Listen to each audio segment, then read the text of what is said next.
Mes chers Américains, vous êtes les prochains visés parce que vous représentez le sommet de la civilisation occidentale.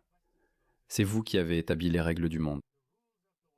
Vous avez inventé ce qu'on appelle l'ordre fondé sur des règles, ce qui convient au reste du monde occidental parce que cet ordre fondé sur des règles a été construit sur des valeurs occidentales. Mais il existe d'autres cultures qui se souviennent encore de l'époque où elles définissaient l'ordre fondé sur des règles, mais ce n'est plus le cas aujourd'hui. Donc ils prévoient de prendre le contrôle et de vous asservir. Je ne le dis pas. Enfin oui, je le dis. Tout mon activisme repose là-dessus. Mais ils vous le disent aussi. Écoutez ce musulman. Eh bien, ce n'est pas un extrémiste. C'est en fait un musulman ordinaire, très instruit. Il s'appelle Hajj Hassan Nan Rajabali. C'est un membre de l'IRDC depuis décembre, originaire de Dearborn dans le Michigan. C'est le centre des opérations islamiques en Amérique. Ils ont un chef musulman, un officier de police musulman, ils ont un maire musulman, et la démographie globale, je pense, penche désormais en faveur des musulmans. Ça s'appelle The Visor. Pour mieux régner. Allah dit, vous êtes dans l'arène en train de vous battre. Et les anges sont témoins de ce que vous faites. Nous allons dominer le monde. Quiconque cherche le pouvoir dans le monde aujourd'hui, et vous avez le pouvoir d'aller voter, vous allez prendre l'imam comme référence et dire dans quelle mesure ce potentiel dirigeant est-il en accord avec mon imam. Va, prends au nom de la loi de Dieu, prends ce qui t'appartient. Nous vivons dans un pays qui nous permet de prendre et nous pouvons nous battre. Pour ça, vous êtes stupides, vous nous laissez faire tout ce qu'on veut. C'est ce qu'il vient de dire. Il a dit « Yo, nous vivons dans un pays où ils nous permettent d'accéder à des fonctions publiques, de cracher du venin contre sa constitution, son peuple, son mode de vie, sa culture. Alors vas-y, et prends-le. » Comme à n'importe quelle autre époque de l'histoire humaine, s'ils avaient fait cela dans les siècles précédents, disons à l'époque où l'Empire britannique dominait le monde, s'ils étaient allés à Londres et avaient dit cela, ils auraient été crucifiés. Ils auraient été pendus, éviscérés et écartelés. Peut-être pas pendus, éviscérés et écartelés, parce que l'Angleterre victorienne était un peu plus avancée que ça, mais oublions ça. Regardez, l'Amérique, le sommet, le joyau de la civilisation occidentale, nous permet de faire cela. Ils ont ces gauchistes woke aux cheveux violets, complètement fous, qui nous couvrent, même si on veut les jeter du haut des toits, ils font ça. Je n'arrive pas à croire à ma chance. Alors faisons-le, c'est ce qu'il dit.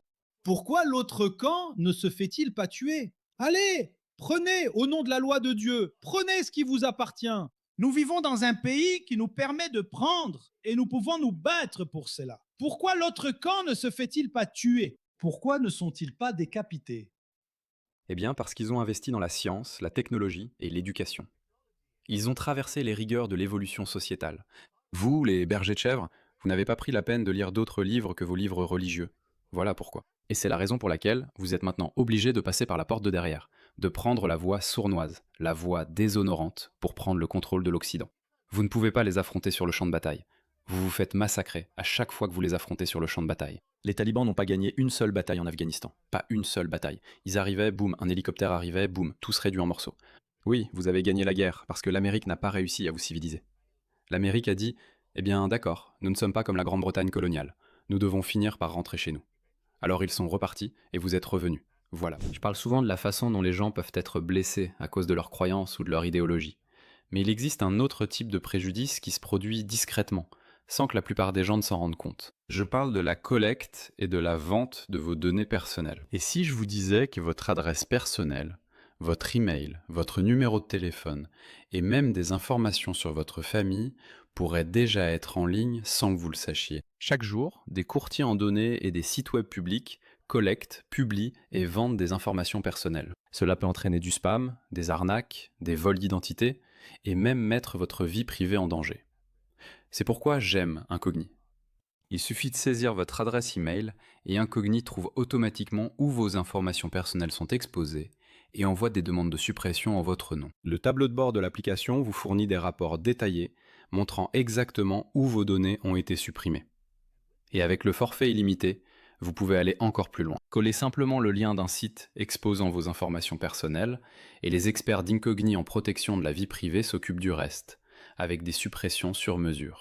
Commencer ne prend que quelques minutes et après une autorisation unique, Incogni s'occupe du plus gros du travail à votre place. Reprenez le contrôle de votre vie privée maintenant. Utilisez mon code spécial pour bénéficier de 60% de réduction sur tout abonnement annuel Incogni, avec en plus une garantie de remboursement de 30 jours. Scannez le QR code ou cliquez sur le lien ci-dessous pour commencer à supprimer vos informations personnelles d'Internet.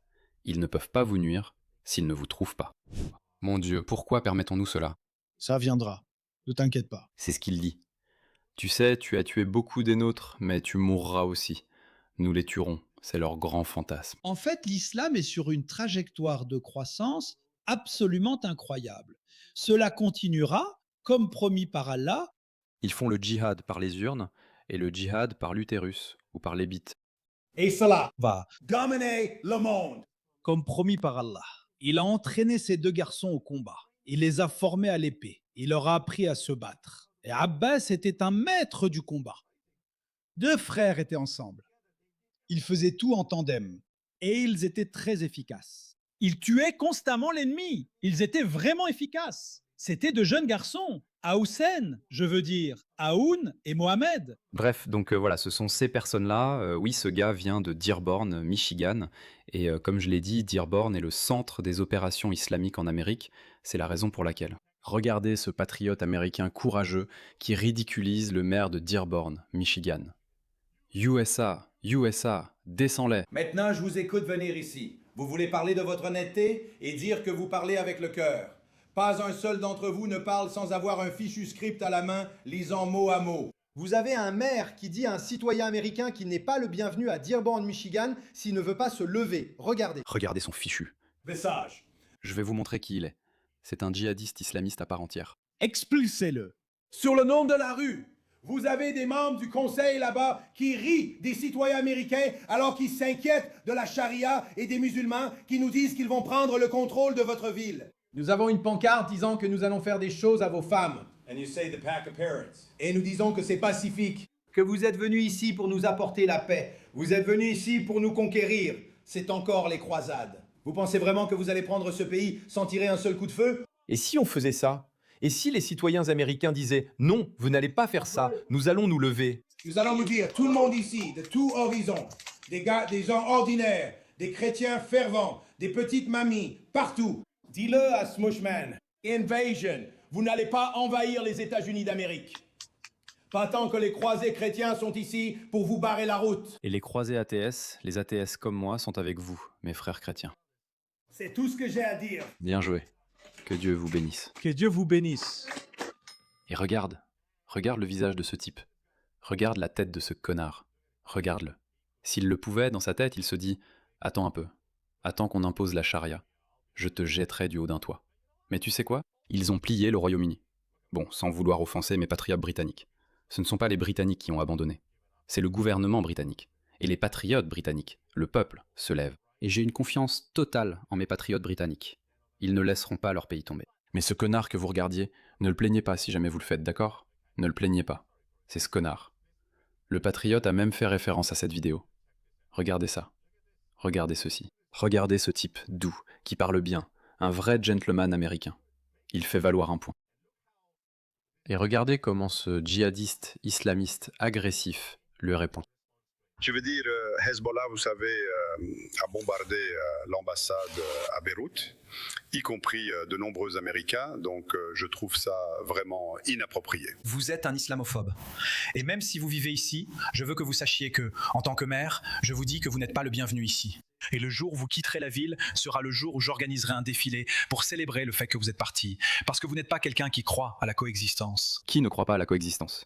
Nous devons croire à la coexistence, avec ces personnes qui ont tué des soldats américains. Hezbollah a tué plus de 200 soldats américains. Et ce type veut donner le nom d'un des combattants du Hezbollah à une rue. Et si tu t'y opposes, tu ne veux pas coexister. Tu sais quoi? Nous ne voulons pas coexister avec ces gens et attendre le jour. Et retenez bien mes paroles, ce jour viendra. Peut-être que c'est mon côté optimiste, mais j'ai une confiance totale. Nous ne vous céderons pas un centimètre. L'Occident ne vous cédera pas un centimètre. Oui, en ce moment, vous êtes très doués pour exploiter les libertés, les droits et les valeurs occidentales à votre avantage, mais votre temps finira par s'épuiser. Il s'épuisera. Vous n'êtes pas assez nombreux. Mon Dieu, et j'attends ces vrais Américains patriotes avec beaucoup d'armes. Ils ne vont pas vous offrir leur pays sur un plateau d'argent. Ça n'arrivera pas. C'est pourquoi nous devons saisir cette opportunité maintenant. Pourquoi aller dans une situation où il y aura forcément un certain chaos? Parce qu'il y aura un certain chaos au Royaume-Uni, en France et en Allemagne. Il y en aura. Il n'y a pas de résolution pacifique dans cette partie du monde. Ça n'arrivera pas. Quoi qu'il arrive, il y aura beaucoup de perturbations. Même s'ils trouvent un moyen pacifique de commencer à expulser massivement des gens, il y aura des pénuries de main-d'œuvre qualifiée parce que, évidemment, ces personnes sont toujours intégrées dans la société. Oui, il y aura encore beaucoup de gens qui sont infirmiers, qui ont des entreprises, et ainsi de suite. Donc si tu les attrapes et tu dis désolé, ton temps est écoulé, désolé, tu as dit ça, imagine ça. Tu sais qu'au Royaume-Uni, ils arrêtent les patriotes britanniques s'ils disent quelque chose de méchant sur les réseaux sociaux. Imagine qu'on inverse réellement la situation. Si tu es musulman, et je pense que ce sera un bon point. Finalement, on y arrivera. On n'y est pas encore, mais je pense qu'un jour tu le feras. Mohamed Abdallah, d'accord, laisse-moi te chercher sur les réseaux sociaux. Par moi, j'entends un service gouvernemental compétent chargé de déterminer si ces personnes sont incompatibles ou non avec la société britannique. Mohamed Abdallah, il a déjà aimé un post sur un Palestinien tuant un Israélien. D'accord. Tu sais, je sais. D'accord, il y a beaucoup d'Américains qui, ces jours-ci, sont en colère contre Israël. Et c'est pourquoi je dis que ta colère est mal placée. Je sais que chaque société, chaque communauté essaye de préserver ses propres intérêts. Et tu peux être en colère, mais ta colère est mal placée. Elle devrait être dirigée ailleurs. Mais Mohamed Abdallah, laisse-moi regarder tes réseaux sociaux, ton Twitter. Tu as aimé un post sur le Hezbollah tuant des soldats américains? Tu as aimé? Ou tu as pleuré la mort de Hamid Noy, une personne qui essaie de tuer notre président? Alors, désolé, tu dois partir. Et si la famille disait, s'il vous plaît, ne renvoyez pas mon fils dans son Afghanistan pourri. S'il vous plaît, ne faites pas ça. Vous partez aussi. Ça arrivera. Et c'est pas si tiré par les cheveux. Et il ne s'agit pas seulement des réseaux sociaux, car les gouvernements auront accès au téléphone portable des gens. Et s'ils veulent prouver, quand ils font une descente chez quelqu'un et disent « nous allons vous expulser parce que nous avons des raisons de le faire, vous n'êtes pas compatible avec notre société, ou notre civilisation, ou nos valeurs. Nous allons vous expulser. Si vous voulez que nous reconsidérions notre position, donnez-nous accès à vos téléphones portables et à votre ordinateur, et nous allons les examiner. Et si vous trouvez la moindre preuve qui manifeste de la sympathie envers des islamistes radicaux ou des djihadistes, vous partez. On finira par en arriver là, car il faudra bien commencer l'opération de nettoyage à un moment donné. Il le faut, il n'y a pas d'autre issue. Il n'y a littéralement aucune issue à cela. Aussi nombreuses que soient les vidéos de formation, de politique progressiste, de beaux discours de la part des politiciens. Rien de tout cela ne fonctionnera désormais parce que vous avez entendu ces gens. Vous savez ce qu'ils prévoient de faire. Maintenant, je ne dis pas que chaque musulman, pris individuellement, prévoit de faire cela. C'est pourquoi ils auront l'occasion de dire « regardez, je suis un musulman complètement occidentalisé. Je suis musulman seulement de nom. Je ne pratique même pas. Je vais même dans des pubs. Je fais même ceci et cela. » Et je n'ai jamais aimé une vidéo de Mohamed Hijab. Je n'ai jamais aimé ces vidéos ou tweets islamistes radicaux, ni même ressenti d'affinité avec ce qu'ils disent. Jamais fait ça. D'accord, alors tu peux rester ici. Ce sera l'opération de nettoyage de la civilisation occidentale.